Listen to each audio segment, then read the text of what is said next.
मासळी वर्गामध्ये नाणी व नोटा हा घटक पाहत असताना त्या नाणी व नोटांचे मूल्य म्हणजे काय, त्याची किंमत, त्याचे मूल्य किती आहे हे आपण पाहणार आहोत। आता माझ्याकडे ही एक नोट आहे, याचं मूल्य काय, 500 काय रुपये। ही नोट आहे का नाणं आहे, नोट, याला काय म्हणायचं, नोट।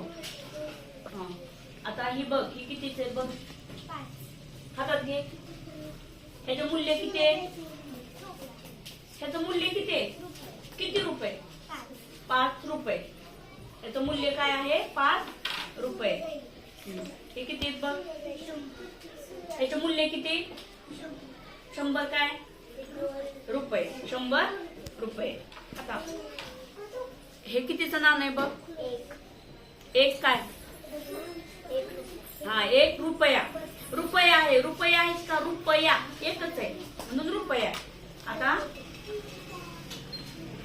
ह्याचं मूल्य काय, काय 200 काय रुपये, 200 रुपये, 200 रुपये। आता माझ्याकडे ह्या नाणी आणि काही नोटा आहेत। आता हे 500, हे कितीचे, हे 200 आणि हे 100।